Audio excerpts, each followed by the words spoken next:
Rivian have just revised their numbers for this year. They're going to deliver less cars this year than last year. They have more models available now. The prices are lower this year than they were last year, and yet this is happening. Now, unfortunately for Rivian, time is not on their side.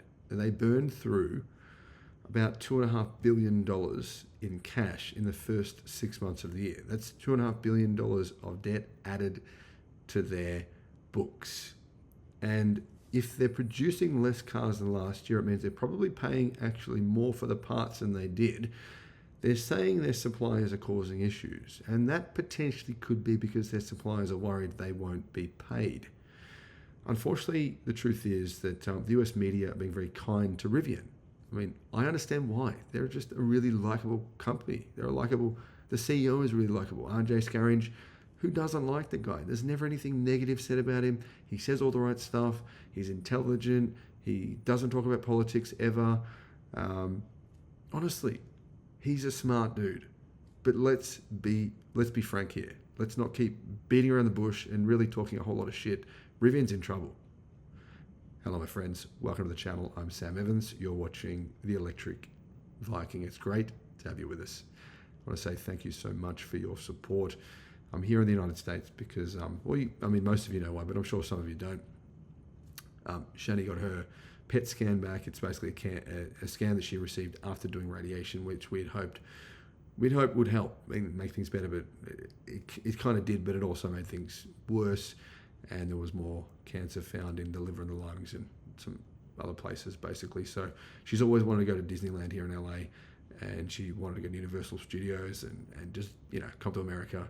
So we've made a snap-jerk decision to do that before she has to go back into hospital, which will be about a day after we arrive back in Australia. I've got to say a big thank you. Thank you so much to all the Americans who have shown us so much love and support. You guys have been amazing. It's, we've only been here for a few days, but it's already been incredible. So that's that. Rivian. What's going on with Rivian? Oh, Rivian are coming up with some claims, which I don't believe are true, saying that the reason they produced less cars this year, or sold less cars and produced less cars this year than last year, is because of some problems with parts, supply chains issues. Guys, put this in context. They are selling very few vehicles. I mean, really, really small numbers. I don't personally think that's very likely that's the true story. It's just more palatable for investors. It sounds less negative. And honestly, I think that unfortunately for Rivian, even though I've seen a fair few Rivians here when I've been driving in the US, and damn, they're great looking cars. I think they're fantastic. But unfortunately, the truth is, for whatever reason, there's just not enough demand. Now, the US car market is massive. 14 or 15 million cars a year. There's definitely a place for Rivian here. But for whatever reason, things just aren't. They're just not selling. Now, Rivian said it expects to produce between 47,000 and 49,000 vehicles this year. 47,000 and 49,000, between 47 to 49,000 vehicles for the entire year. That's just minuscule for a company that now has, let's be honest, Rivian have been around for 10 years. This is a 10-year-old company. It's not a new company. A lot of people think it is because they've only heard about them for a shorter period of time.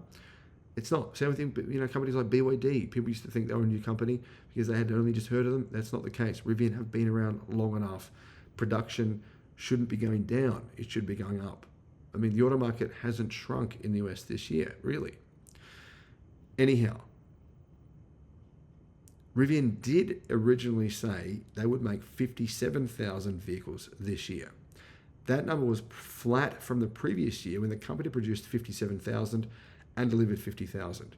But for Rivian to even hit the low end of their forecast, 47,000, that's the low end, they're going to have to sell significantly more vehicles in the fourth quarter than they did in the third quarter. In other words, it's probably not likely that they're going to actually even hit 47,000, which would be, 10% less than last year. I probably estimate they'll sell 15% fewer vehicles this year than last year. And they do have more models for sale this year.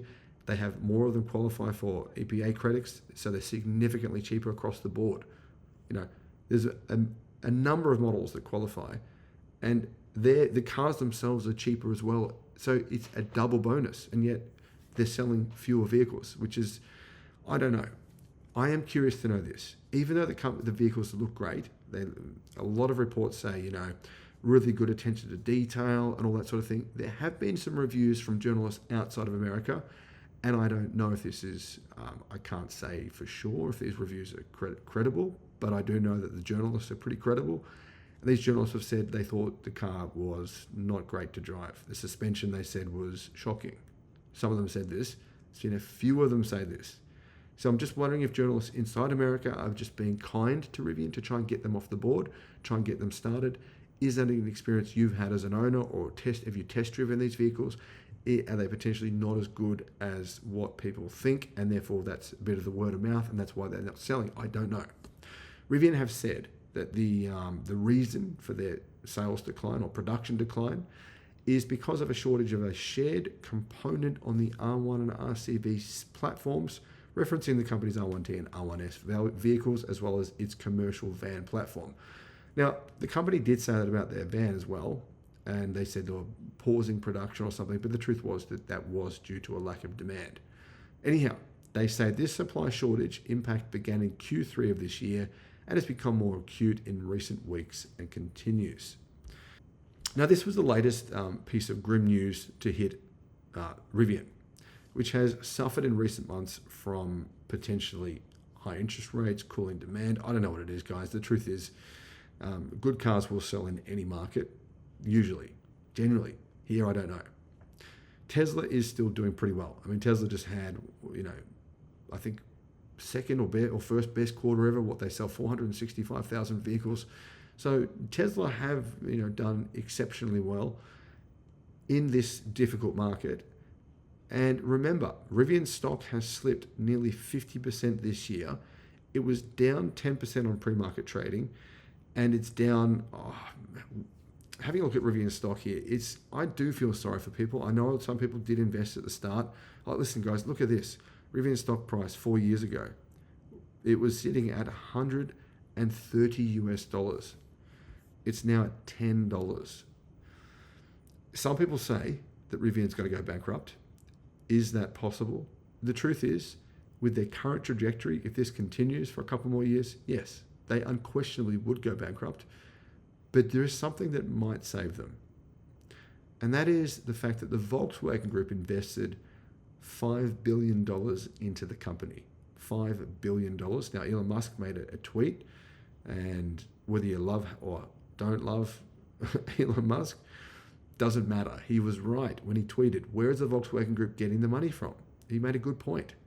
The Volkswagen Group said they need to save at least $12 billion yearly, and then to figure out a way to do it really, really quickly.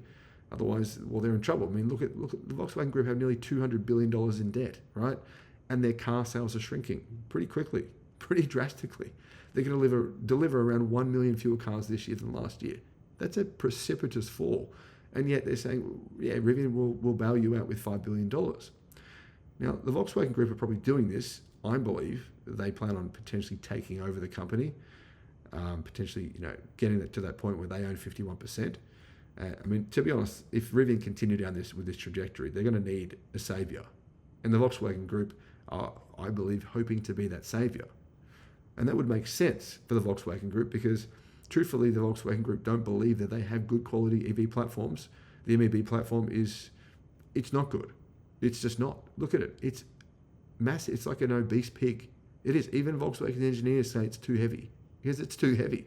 It's like taking a truck platform and manufacturing a small ID3 out of a platform for a large vehicle. It doesn't make sense. The ID3 is as heavy as a Tesla Model Y, but it's like half the size. It doesn't add up, right? And if you don't believe me, if you think, this is Electric Viking, just doesn't like Volkswagen. I love Volkswagen. F you. That's what people say online about me. If you don't believe that, tell me then why it is exactly that the Volkswagen Group, for Audi's new cars, they're going to be using SAIC Motors EV platform. For the Volkswagen's new cars, they're going to be using XPeng's new platform. Then they're going and saying, now we're going to be using Rivian's platform in America. So basically they're saying, oh, no, Volkswagen's cars are good, but actually we're buying into all these companies in order to use their EV platforms.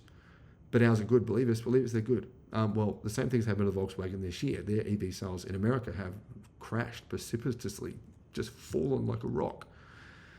And there's various reasons for that. But anyway, we get ourselves back to the point, which is this. Rivian are in trouble. There's no doubt about it. Make no mistake.